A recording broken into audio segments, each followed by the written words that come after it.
Morning बच्चों। Last class में बेटा हम लोगों ने इलेक्ट्रोकेमिस्ट्री को स्टार्ट किया था।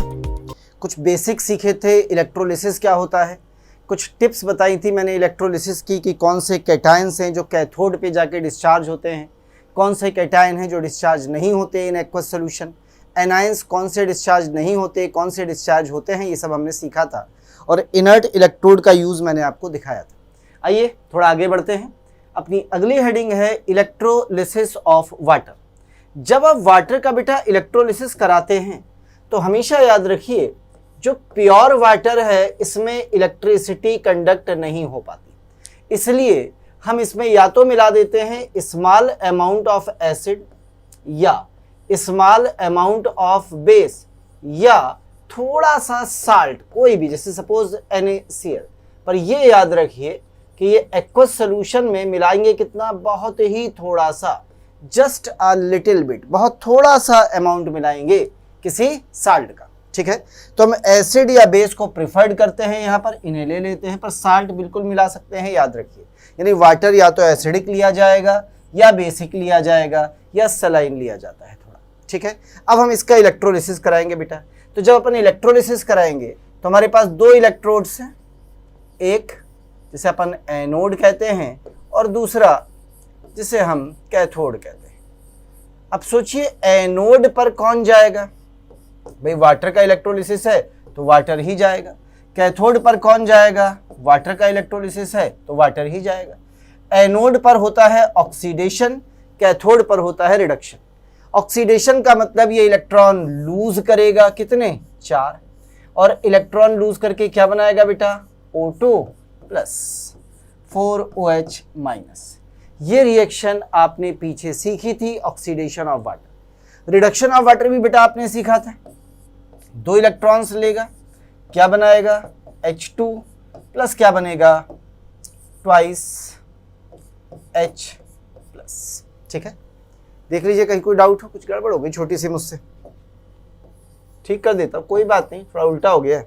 क्या बनेगा, ऊपर 4H प्लस और नीचे ट्वाइस OH माइनस, कोई बात नहीं, ठीक है, क्लियर है इतनी बात। अब मैं इन दोनों को ऐड करना चाहता हूं ताकि मुझे क्या मिल जाए, नेट सेल रिएक्शन मिल जाए।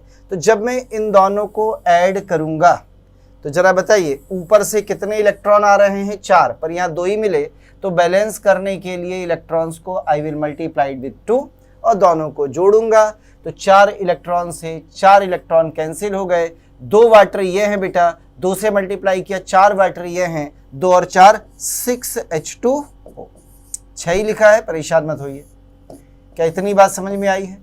इधर आ जाइए बेटा, क्या बनेगा, H2 कितने, 2 प्लस O2 कितना, 1 और 4H प्लस 4OH माइनस मिलके बनाएंगे 4 वाटर। 4 वाटर को इधर ले आइए, 6 में 4 वाटर गए, बचे कितने, 2, इसलिए 2 लिखें क्योंकि उधर जो 4 वाटर बनेंगे उन्हें इधर लाकर काट दो। ये क्या कहलाएगी, नेट सेल रिएक्शन या नेट हाइड्रोलिसिस रिएक्शन। ये हमारे सामने। अब टोटल इलेक्ट्रॉन्स कितने पास हुए, हमसे पहला क्वेश्चन ये पूछा गया। तो यहाँ से 4 निकले और यहाँ पे टोटल 4 आए, 2 से मल्टीप्लाई किया, यानी इस पूरी प्रोसेस में 4 मोल इलेक्ट्रॉन का ट्रांसफर हो रहा है एनोड से कैथोड में, और 1 मोल इलेक्ट्रॉन 1 फैराडे के बराबर होता है, तो 4 मोल इलेक्ट्रॉन बराबर होंगे 4 फैराडे के। ये कैसे आया, थोड़ी देर के बाद, अभी सिखाता हूं फैराडे लास्ट में। आइए थोड़ा सा इसमें और सीखना चाहते हैं, सुनिएगा। यदि मैं यहाँ पे थोड़ा लिखना चाहूं तो क्या ये वाटर के 2 मोल्स लिखे हैं?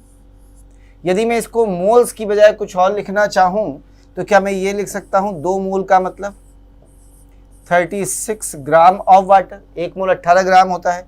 यदि इसकी डेंसिटी 1 है तो क्या यहाँ पे मैं 36 ml ऑफ वाटर भी लिख सकता हूँ?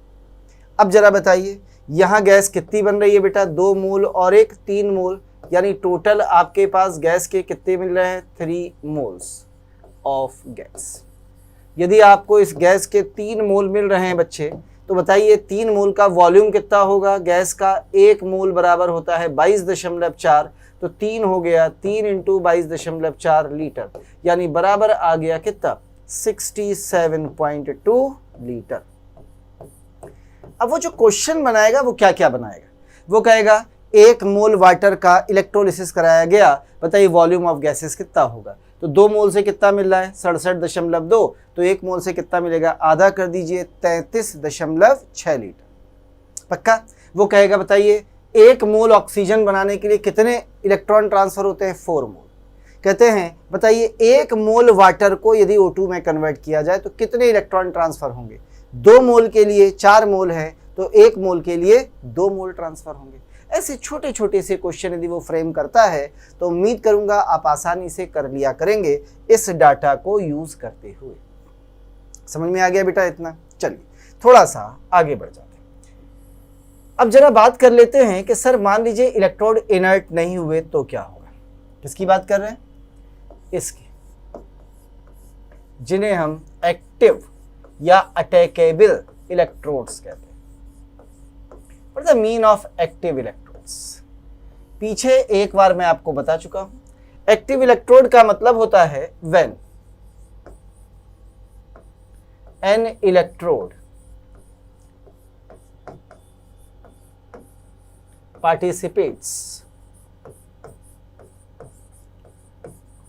जब कोई इलेक्ट्रोड क्या करने लगे बेटा, पार्टिसिपेट्स करने लगे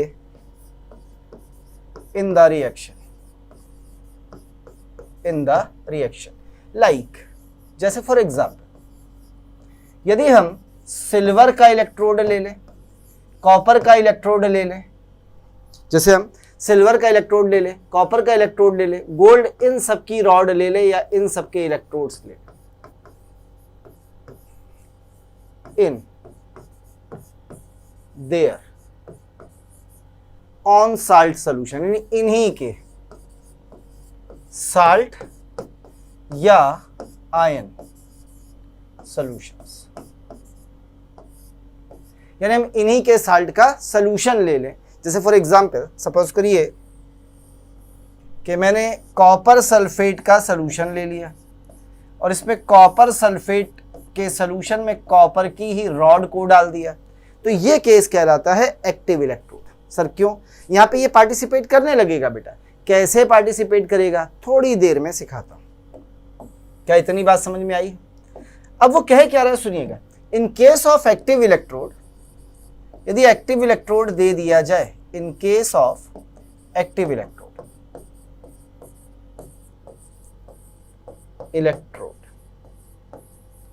oxidation of anode is it takes place,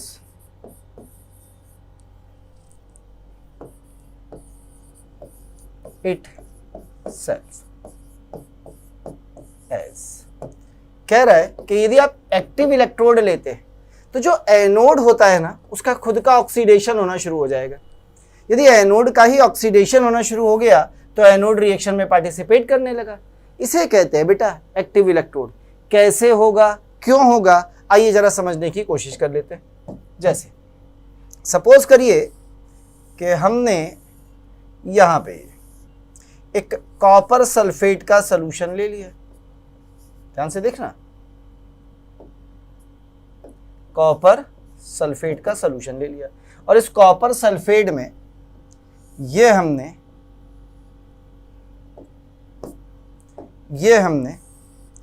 एक कॉपर की रॉड डाल दी है इम्प्योर और इधर एक और कॉपर की रॉड डाल दी है प्योर। ये भी कॉपर की रॉड है और ये भी कॉपर की, और इसको इम्प्योर कॉपर कह रहा है। आप प्योर ले लेंगे तब भी चलेगा, बस मैंने ले लिया है। और इनको उठा के कनेक्ट कर देते हैं जरा, इसे उठा के कनेक्ट कर दिया पॉजिटिव से, इसे नेगेटिव से, तो ये हो गई पॉजिटिव रॉड, ये हो गई नेगेटिव रॉड। कुछ समझ में आया? अब जरा देखिए रिएक्शंस क्या होंगी। रिएक्शन की बात कर लें तो 2 इलेक्ट्रोड हमारे पास हैं। सबसे पहले हम बात करेंगे किसकी, एनोड की, और एनोड के बाद बेटा फिर हम बात करेंगे किसकी, कैथोड की। तो एक्टिव इलेक्ट्रोड के केस में क्या है, एनोड पर ऑक्सीडेशन होना शुरू हो जाएगा, और जब एनोड पर ऑक्सीडेशन होगा तो ऑक्सीडेशन किसका होता है, मेटल का कि मेटल कैटायन का, हमेशा मेटल का। तो यानी हमारा जो कॉपर सॉलिड है वो ऑक्सीडाइज होगा, उससे 2 इलेक्ट्रॉन निकले, बन गया Cu++ और ये Cu++ एक्वस कहाँ पे आ गया, सोल्यूशन में आ गया। और यदि ये सोल्यूशन में आ गया तो धीरे धीरे ये रॉड यहाँ से खर्च होनी शुरू हो जाएगी, यानी टूटनी शुरू हो गई ऐसे। तो साइड की जो रॉड है वो थोड़ी सी कम हो गई यहाँ से। अब ये रॉड कैसी बची पता है, ऐसी बची, इतनी रॉड खत्म हो गई और ये कॉपर आयन निकल के सोल्यूशन में आ गए। अब सोल्यूशन में ये जो कॉपर आयन आएंगे देखिएगा, ये रहे, वो कॉपर आयन इधर से आने वाले इलेक्ट्रॉन्स को गेन करेंगे और इलेक्ट्रॉन लेके किस में कन्वर्ट हो जाएंगे, कॉपर सॉलिड में। तो ये वाला कॉपर जो इधर से टूटा है वो यहाँ आके डिपॉजिट होना शुरू हो जाएगा। देख लीजिए, ये आपकी रिएक्शन होगी। क्या मेरी बात समझ में आई है? तो इसका मतलब होगा क्या, जो कॉपर का एनोड है उसका वेट धीरे धीरे घटेगा, तो क्या होगा बेटा, लॉस होगा। क्या होगा बेटा, लॉस होगा, loss in weight of anode, यानी एनोड का वेट घटेगा और यही बराबर हो जाएगा किसके, gain in weight of cathode. Cathode का वेट बढ़ेगा और यदि इसमें कोई इम्प्योरिटी है तो वो इम्प्योरिटी बेटा यहाँ नीचे आके बैठ जाएंगी, उसका वेट आप क्या करेंगे, माइनस कर देंगे। यानी मान लीजिए कॉपर का वेट 10 ग्राम घटा तो इसका 10 ग्राम बढ़ना चाहिए, पर ये 10 ग्राम घटा और ये 8 ग्राम बढ़ गया, तो 2 ग्राम क्या है, इम्प्योरिटी। और ये इम्प्योरिटी जो नीचे बैठ गई है किससे आई है, एनोड से, तो इसी इम्प्योरिटी को एक नाम दे दिया जाता है एनोड का बचा हुआ मड, कॉल्ड एनोड मड। ये इम्प्योरिटी क्या कहलाती है, एनोड मड। तो मेटलर्जी में प्योरीफिकेशन ऑफ मेटल ऐसे किया जाता है, जिस मेटल को प्योरीफाई करना होता है बेटा, उसको इम्प्योर मेटल को लेते हैं, उसका एनोड बनाते हैं, प्योर का कैथोड बनाते हैं, करंट पास कराते हैं, तो ये टूट के प्योर मेटल यहाँ डिपॉजिट होता चला जाता है, इम्प्योरिटी यहाँ बैठ जाती है और प्योर मेटल मिल जाती है। इसी को कहते हैं इलेक्ट्रोलिटिक प्योरीफिकेशन ऑफ मेटल्स। तो ये कहलाता है एक्टिव इलेक्ट्रोड्स का केस। ऐसे होते हैं बेटा एक्टिव इलेक्ट्रोड्स, ऐसे काम करते हैं। देख लीजिए, कहीं कोई डाउट हो किसी बात में? क्या इतनी बात आपको समझ में आ गई है? पक्का? आगे बढ़ा जाए, चलिए थोड़ा सा आगे बढ़ते हैं। अब बात कर लेते हैं सबसे पहले फैराडेज लॉज की, क्योंकि उस पर बेस क्वेश्चंस होते हैं, फिर हम आगे बात करेंगे और थोड़ी थ्योरी की। चलिए मिलते हैं लॉज ऑफ इलेक्ट्रोलिसिस में इनसे, जिन्हें बोलते हैं फैराडेज लॉज ऑफ इलेक्ट्रोलिसिस। ये क्या है भाई, जरा इनसे मिले। Faraday's laws of electrolysis. तो फैराडे ने अपने इलेक्ट्रोलिसिस के 2 लॉज दिए। सबसे पहला इससे मिलते हैं, what is that, first law of Faraday. Faraday का पहला नियम क्या कहता है, सुनिएगा। कहता है कि यदि मान लीजिए ये आपके पास कोई इलेक्ट्रोलिटिक सेल है जिसमें ये 2 इलेक्ट्रोड्स पड़े हैं, किसी सोल्यूशन में डूबे हैं, आपने इसे बैटरी से कनेक्ट कर रखा है ऐसे करके, क्लियर। तो जैसे ही आप इसमें करंट पास कराएंगे यहाँ इलेक्ट्रोलिसिस शुरू हो जाएगा। तो जितनी देर तक आप इसमें करंट पास कराएंगे बेटा, जितनी देर तक इसमें करंट पास होगी, याद रखिए, उतनी देर तक यहाँ इलेक्ट्रोलिसिस होगा, यानी यहाँ कोई सब्सटेंस डिपॉजिट होगा या कोई गैस लिबरेट होगी। तो यहाँ जो सब्सटेंस डिपॉजिट होगा उसका अमाउंट कितना कम होगा या कितना ज़्यादा, ये डिपेंड करेगा कि कितनी देर तक आपने इलेक्ट्रिसिटी या चार्ज या करंट को पास कराया है और कितना अमाउंट ऑफ करंट ज़्यादा है। यानी जितनी ज़्यादा करंट पास कराओगे, जितनी देर तक करंट पास कराओगे, डिपॉजिट होने वाला अमाउंट उतना ज़्यादा होगा। तो फर्स्ट लॉ ये कहता है कि amount of substance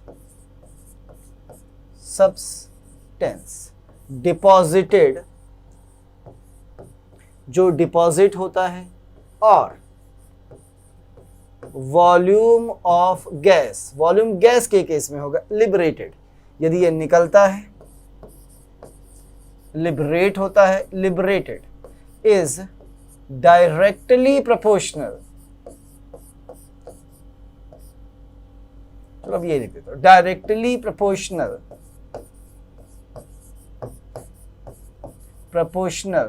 to the amount of amount of electricity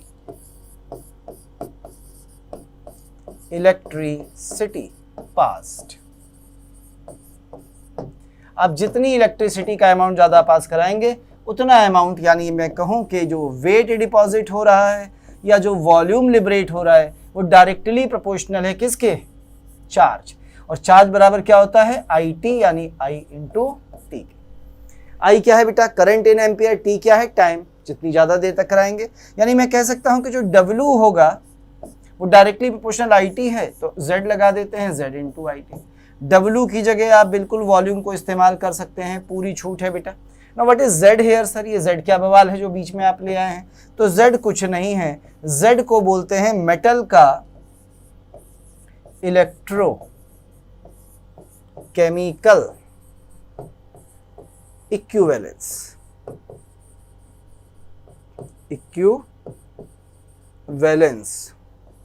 of material, या जो भी मेटल आपकी डिपॉजिट हो रही है। लीजिए, ये कहलाता है इलेक्ट्रोकेमिकल इक्विवेलेंस ऑफ मेटल। आई क्या है, करंट, टी क्या है, time, taken in second. Usually हम इसे किस में लेंगे बेटा, सेकेंड्स में लेंगे। तो ये कहलाता है फर्स्ट लॉ ऑफ फैराडे। याद करने वाली यहाँ केवल एक चीज है, वो है ये फॉर्मूला के डब्ल्यू बराबर होता है किसके, जेड आई टी के, और कोई खास यूज नहीं है। सेकेंड लॉ में मैं इसे लेके यूज करूंगा। तो आइए जरा सेकेंड लॉ की बात कर लीजिए। फर्स्ट लॉ के बाद आते हैं सेकेंड लॉ ऑफ फैराडे में। देखिए ये क्या कह रहा है। अब बात करेंगे अपन किसकी, सेकेंड लॉ। यहां बेटा इस्तेमाल होता है थोड़ा सा कंसंट्रेशन ऑफ सॉल्यूशन का, ग्राम इक्विवेलेंट का कॉन्सेप्ट। जरा देखिए कहता क्या है। पहले तो ये कह रहा है कि मान लीजिए आपके पास 2 4 6 सेल्स हैं। जैसे ये पहला सेल है, ये आपके पास दूसरा सेल है। सपोज करिए इसमें ये एक इलेक्ट्रोड है, ये दूसरा इलेक्ट्रोड, ये एक इलेक्ट्रोड, ये दूसरा इलेक्ट्रोड।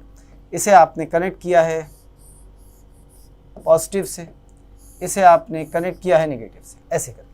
अब मैंने क्या किया, ध्यान से देखना, मैंने इसका कनेक्शन यहाँ से हटा दिया, ठीक है, और इन सब सेल्स को आपस में कनेक्ट कर दिया है किसमें, ऐसे करके सीरीज।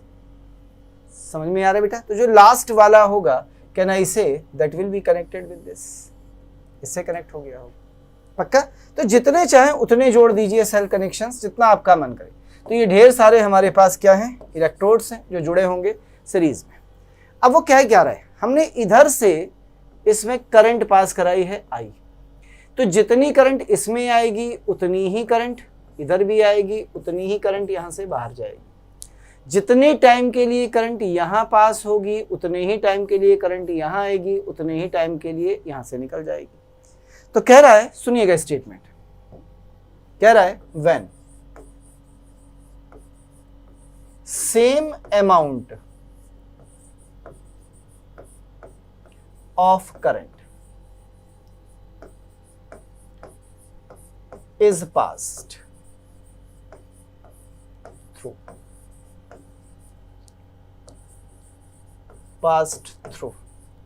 टू, और दो भी हो सकते हैं, 2 से ज्यादा भी हो सकते हैं, 2 और more electrolytic cells, 2 या 2 से अधिक electrolytic cell connected in series, जो कनेक्ट होनी चाहिए इन सीरीज, क्योंकि यदि सीरीज में बेटा नहीं होंगे तो करंट डिवाइड हो जाएगी। Connected in series, then the number of gram equivalent of substance deposited at different electrodes must be same। मतलब क्या कहना चाह रहा है, समझना। कहना चाह रहा है कि सपोज करिए कि यहां पर डिपॉजिट हुआ है W1 और ये आपका पहला इलेक्ट्रोड है। सपोज करिए यहाँ पे डिपॉजिट हुआ है W2 और ये हमारा दूसरा इलेक्ट्रोड है। और भी डिपॉजिट हो सकता है, यहाँ भी हो सकता है, यहाँ भी हो सकता है। तो कह रहा है जितने ग्राम इक्विवेलेंट डिपॉजिट होंगे पहले वाले में, यानी gram equivalent gram equivalent of first, ये बराबर होंगे ग्राम equivalent of second. Gram equivalent कैसे निकालते हो जरा याद करो, ग्राम वेट W1 अपॉन मान लो इसका इक्विवेलेंट वेट E1 है बराबर इसका W2, मान ले इक्विवेलेंट वेट E2 है तो W2 अपॉन E2, क्योंकि W अपॉन E ही कहलाता है ग्राम इक्विवेलेंट। कहते सर और ज़्यादा होते तो अपन सोन ऐसे लगा देते।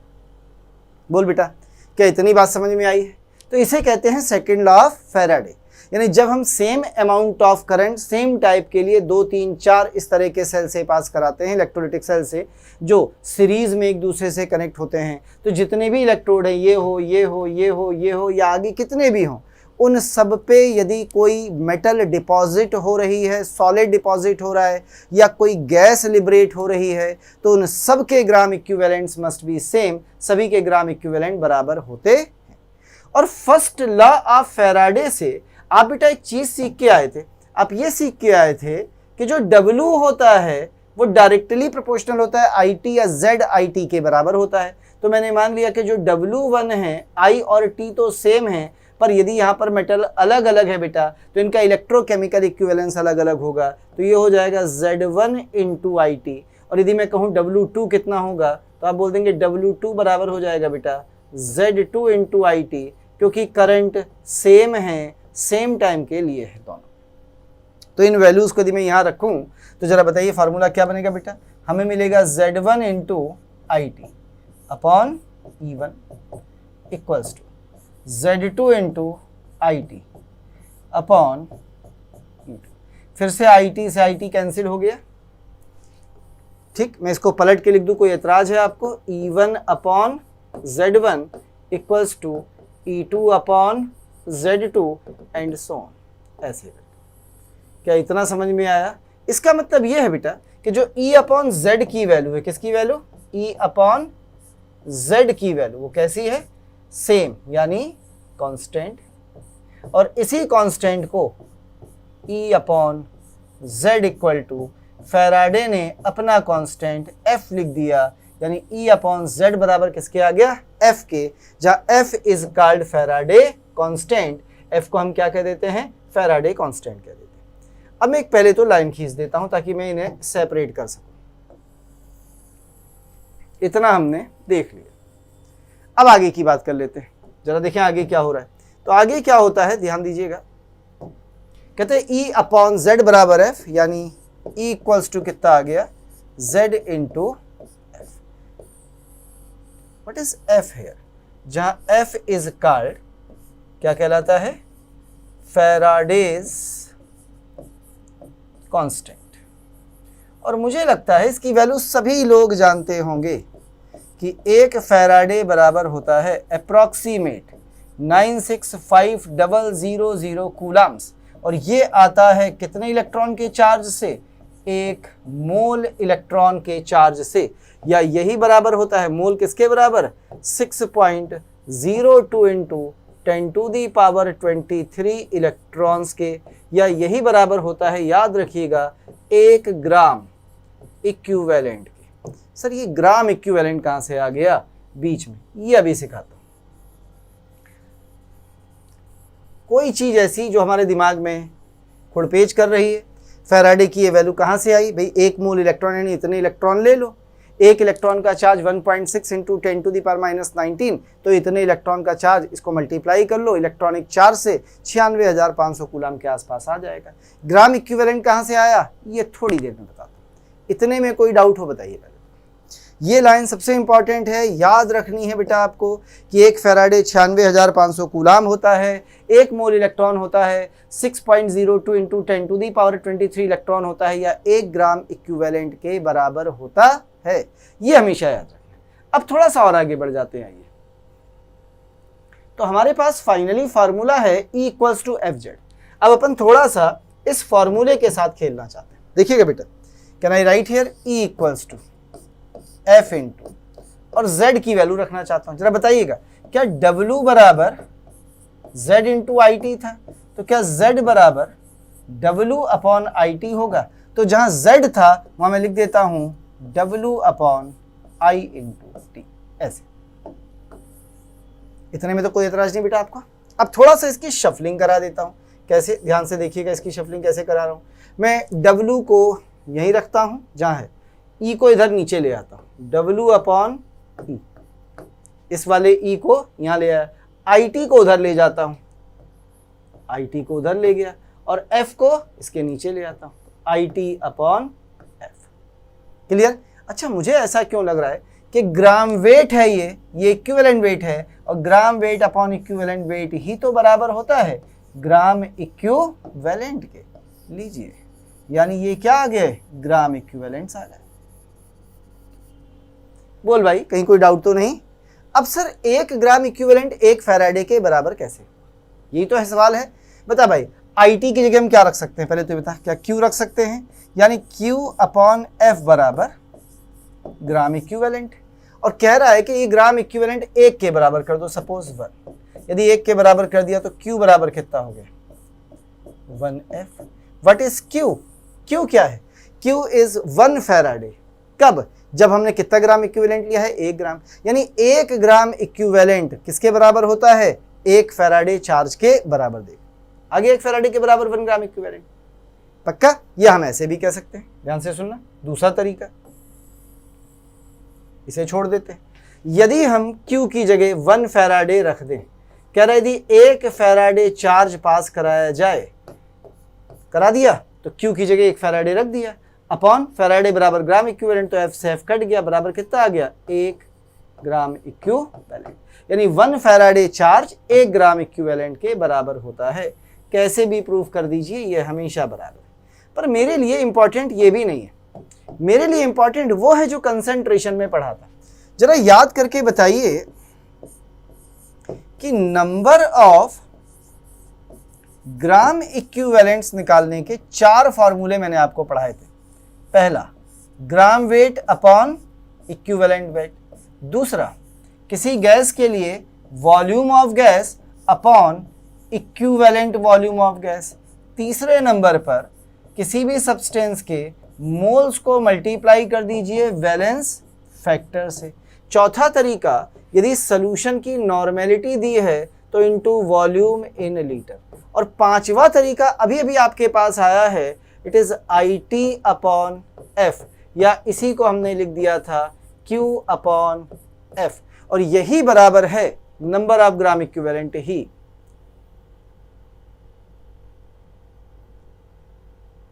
यही नंबर ऑफ ग्राम इक्विवेलेंट बराबर है किसके, नंबर ऑफ फैराडेज के। क्यों?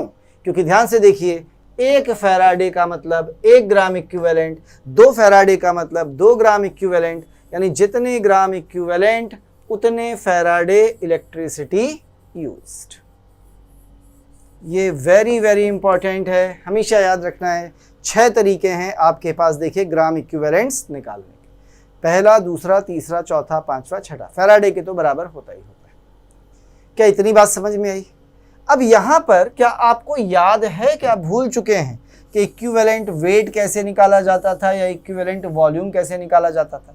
क्योंकि मोल तो आप जानते हैं, वैलेंस फैक्टर भी उम्मीद है आप भूले नहीं होंगे।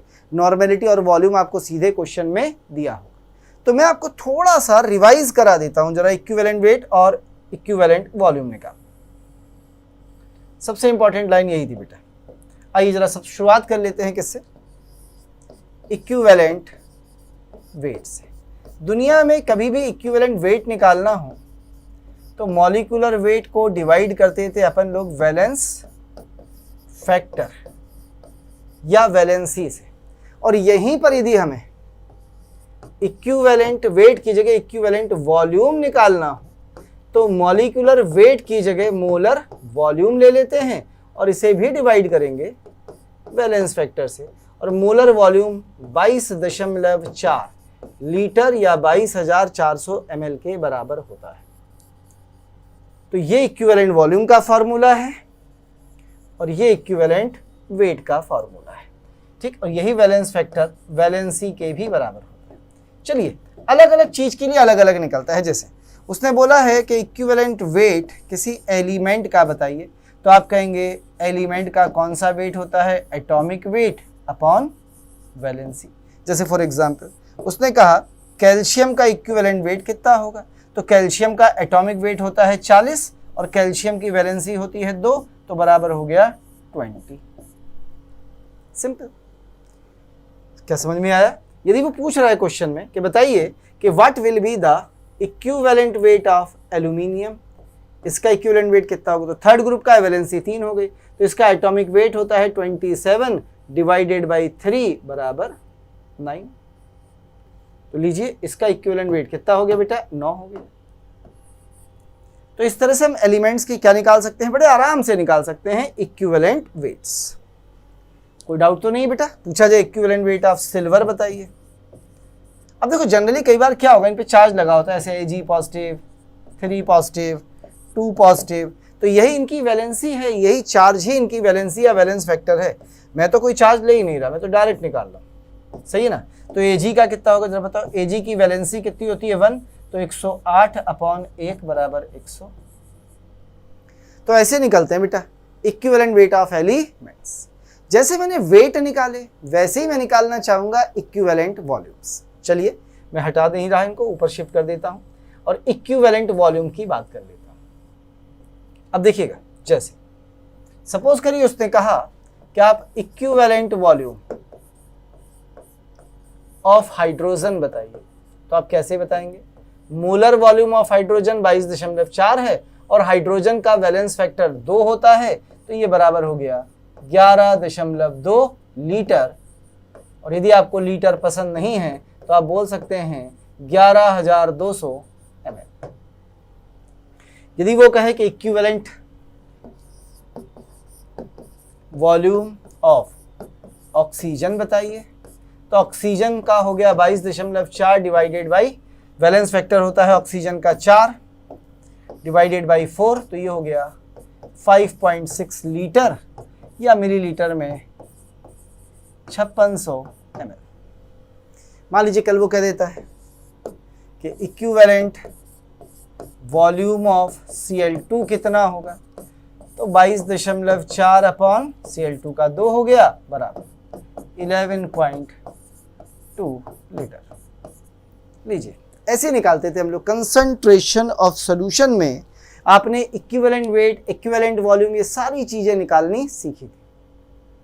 समझ में आ गया? तो ये इक्विवेलेंट वॉल्यूम्स आपको याद रखना है बेटा, ये आपके बड़े काम की चीज है, इसके बगैर हमारा काम नहीं चलेगा। क्लियर? थोड़ा सा आगे बढ़ जाते हैं इसी में। अब जरा समझिए हमें क्या बताया गया था। हमसे ये कहा गया था कि बस इलेक्ट्रोलिटिक सेल जितने भी हैं, यदि हम करंट पास करेंगे तो उसमें जो भी अमाउंट डिपॉजिट होंगे दे मस्ट बी सेम, वो बराबर होने चाहिए। अब वो क्वेश्चन कैसे पूछेगा ये देख लीजिए। जैसे उसने क्वेश्चन रखा आपके साथ, कह रहा है कि same amount of electricity is passed through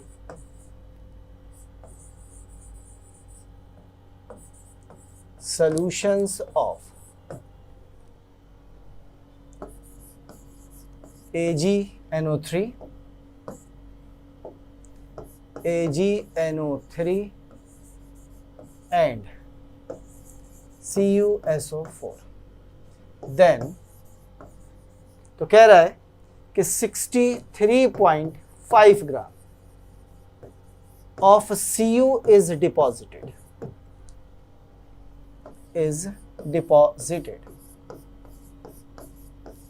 then mass of silver deposited will be,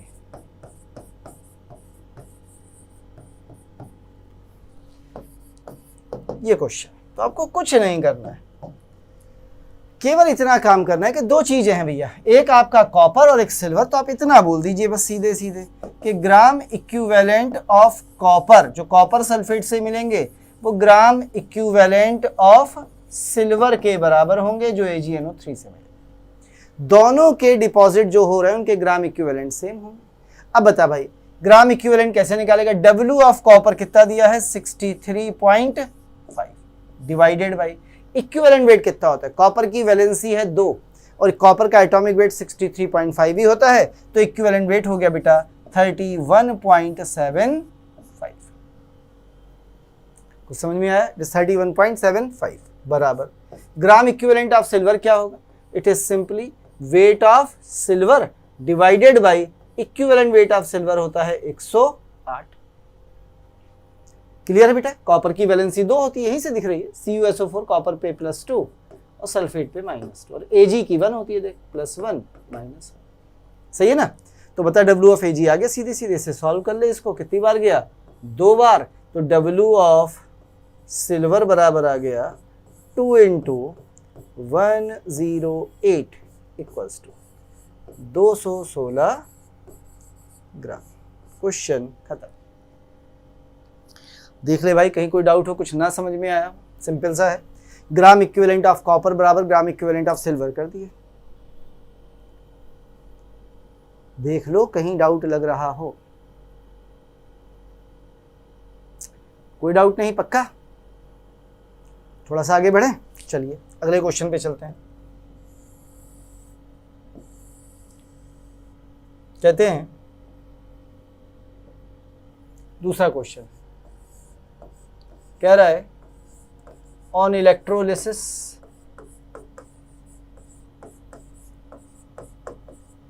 of dilute H2SO4 solution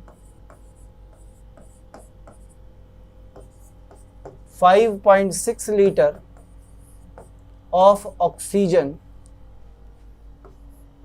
is liberated at anode, then volume of hydrogen liberated at cathode will be। तो बिल्कुल आसान सा question है। फिर से बता, फिर से वही बात है ना कि जो ग्राम इक्विवेलेंट ऑफ ऑक्सीजन होगा एनोड वाला, वो ग्राम इक्विवेलेंट ऑफ हाइड्रोजन के बराबर होगा कैथोड वाले के। और ग्राम इक्विवेलेंट कैसे निकालते हो? यदि वॉल्यूम दिया है, it is volume of oxygen divided by equivalent volume of oxygen 5.6 बराबर वॉल्यूम ऑफ हाइड्रोजन निकालना है divided by equivalent volume of hydrogen 11.2 होता है। अभी बताया था लीटर में, इससे ये कैंसिल हो गया, तो वॉल्यूम ऑफ हाइड्रोजन बराबर कितना आ गया? 11.2 लीटर। काम खत्म।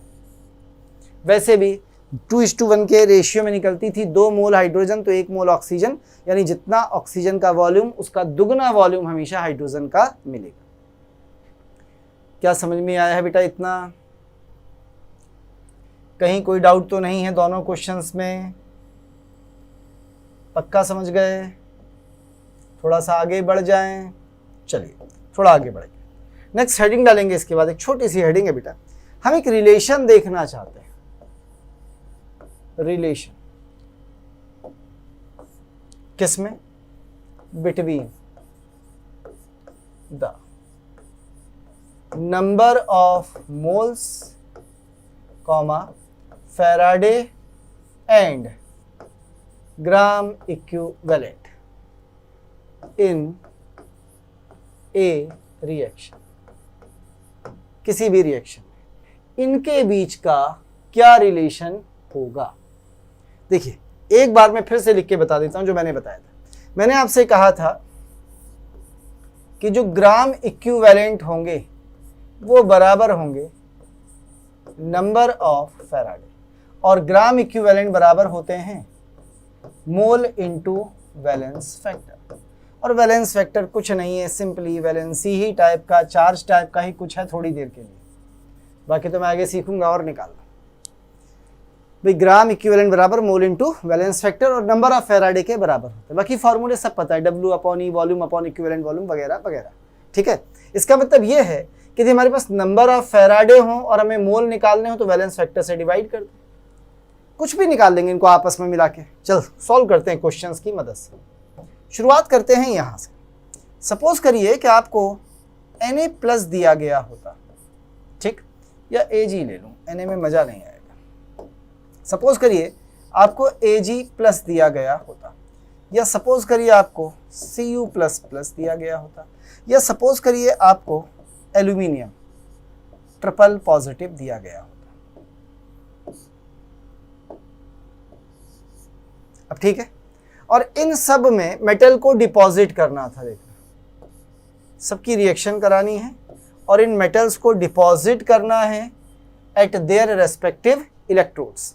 तो जब ये डिपॉजिट होगी तो Ag सॉलिड बनेगा, ये डिपॉजिट होगी तो कॉपर सॉलिड बनेगा, और ये डिपॉजिट होगी तो एल्यूमिनियम सॉलिड बनेगा। पक्का?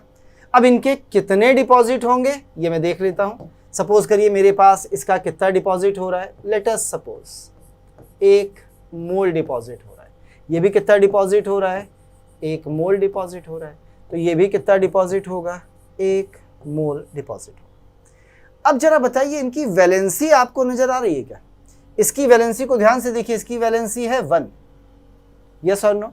तो इसे न्यूट्रल करने के लिए केवल और केवल कितने इलेक्ट्रॉन की जरूरत है, 1 मोल इलेक्ट्रॉन की। 1 मोल इलेक्ट्रॉन का मतलब होता है ग्राम इक्विवेलेंट बराबर नंबर ऑफ फैराडे, और नंबर ऑफ फैराडे ही बराबर होते हैं मोल ऑफ इलेक्ट्रॉन। यानी क्या ये 1 फैराडे के बराबर होगा? बोल भाई, कैसे पता चला? ऐसे देखना, नंबर ऑफ फैराडे, मोल कितना है 1, वैलेंस फैक्टर की वैलेंसी कितनी है 1, तो 1 × 1 बराबर 1 फैराडे। देख, मोल दिया है ना आपको, तो इससे ग्राम इक्विवेलेंट भी निकल आएंगे और इससे आपके फैराडे भी निकल आएंगे। देखना कैसे। सबसे पहले मोल आपको दिया है, बिल्कुल दिया है। वैलेंस फैक्टर दिया है, इसका 1 है, तो मोल 1, वैलेंस फैक्टर 1, तो फैराडे बराबर मोल इंटू वैलेंस फैक्टर यानी 1 फैराडे। अब नीचे वाले पे मोल कितना दिया है 1, वैलेंस फैक्टर बता कितना है 2, तो बराबर 2 फैराडे। भाई मोल इंटू वैलेंस फैक्टर ही तो फैराडे है, और यही फैराडे किसके बराबर है, नंबर ऑफ ग्राम इक्विवेलेंट्स के। यानी यहाँ कितने इलेक्ट्रॉन्स लगेंगे भैया, 2 मोल। यहाँ कितने इलेक्ट्रॉन लगेंगे भाई, 3 मोल। यानी यहाँ कितना फैराडे लगेगा, 2 फैराडे। यहाँ कितना लगेगा, 3 फैराडे। अब मैं थोड़ी देर के लिए फैराडे को बाद में लिखना चाहूँगा, मैं पहले लिखना चाहूँगा फैराडे से पहले। बता भाई 1 मोल में कितने ग्राम इक्विवेलेंट होंगे, तो मोल इंटू वैलेंस फैक्टर, वो जो ऊपर लिखा है वही वैलेंस फैक्टर है भैया। मोल है 1, वैलेंस फैक्टर है 1, तो 1 ग्राम इक्विवेलेंट, और 1 ग्राम इक्विवेलेंट बराबर 1 फैराडे। यहाँ पे आ जा, मोल है 1, वैलेंसी कितनी है 2, तो 1 × 2 यानी 2 ग्राम इक्विवेलेंट बराबर 2 फैराडे। यहाँ बताइए मोल है 1, वैलेंस फैक्टर 3, तो मोल इंटू 3 3 ग्राम इक्विवेलेंट बराबर 3 फैराडे। देख ले भाई, कहीं कोई डाउट हो इतने में? सिंपल सा कॉन्सेप्ट है। ग्राम इक्विवेलेंट फैराडे के बराबर है, और ग्राम इक्विवेलेंट बराबर होते हैं किसके, मोल इंटू वैलेंस फैक्टर के। और कुछ नहीं करना, केवल बेटा हमें इतना सा देखना होता है कि मोल कितने हैं और वैलेंस फैक्टर कितना है। यदि यहीं पर मैं बोल दूं कि मेरे पास कोई मेटल M है, और इस M मेटल पे जो चार्ज है वो प्लस का X है, तो यही इसका क्या हो गया, देखिएगा X क्या होगा, इसकी वैलेंसी। और इसे जब न्यूट्रल किया गया तो ये मेटल सॉलिड डिपॉजिट हो गई, और कह रहा है कि इसका कितना मोल डिपॉजिट हो रहा है, जो दिख रहा है 1 मोल।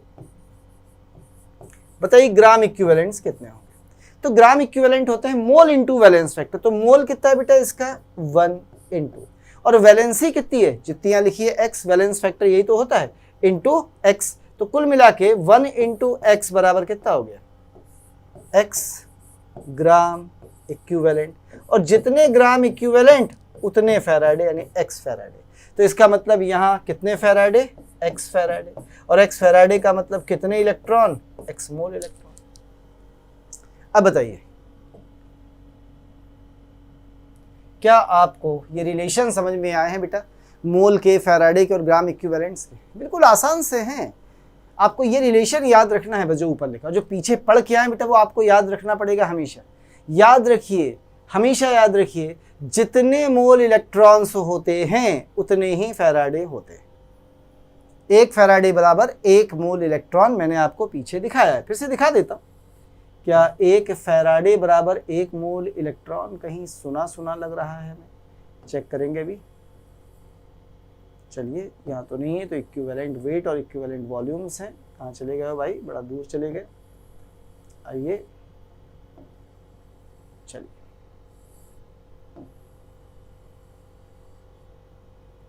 ये रहा सेकंड लॉ। देखो, 1 फैराडे बराबर 1 मोल इलेक्ट्रॉन, तो 2 फैराडे बराबर 2 मोल इलेक्ट्रॉन। तो जितने फैराडे लेंगे उतने ही मोल हमें क्या मिलेंगे, इलेक्ट्रॉन्स मिलेंगे। याद रखिए, यदि आपने 1 फैराडे लिया है बेटा तो 1 मोल इलेक्ट्रॉन मिलेगा, 2 फैराडे लेंगे तो 2 मोल इलेक्ट्रॉन्स मिलेंगे। तो हमेशा इस बात को याद रखिए कि जितने आप फैराडे लेते हैं उतने ही मोल आपको क्या मिल जाते हैं, इलेक्ट्रॉन्स। तो फाइनली मैंने यही तो देखा था यहाँ पे। अब इसे बड़ा कर लेता हूं,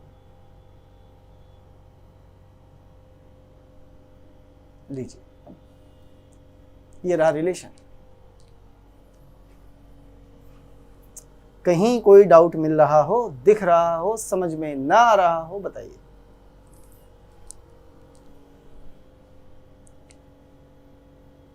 कहीं कोई दिक्कत? पक्का समझ में आया बेटा? क्या मैं आगे बढ़ जाऊं, हटा दूं? लीजिए, ये आपने देखा कि किसके कितने ग्राम इक्विवेलेंट डिपॉजिट होंगे, किसके कितने मोल डिपॉजिट होंगे। ठीक, तो इसी मोल डिपॉजिशन के लिए मैं आपको एक चीज पढ़ाता हूं। कह रहा है फॉर, इसी को दोबारा लिख रहा हूं, द डिपोजिशन ऑफ मेटल। यदि हम मेटल के डिपोजिशन की बात करें कि मेटल डिपॉजिट कैसे हो, और वो आपसे पूछ रहा है क्वेश्चन में, बताइए नंबर ऑफ फैराडे रिक्वायर्ड किसके बराबर होंगे। कह रहे बताइए जो नंबर ऑफ फैराडे हैं वो किसके बराबर होंगे।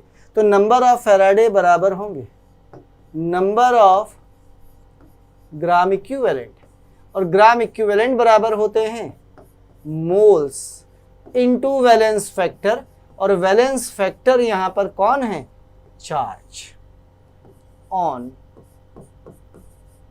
मेटल। पर याद रखिए ये डिपोजिशन के लिए है।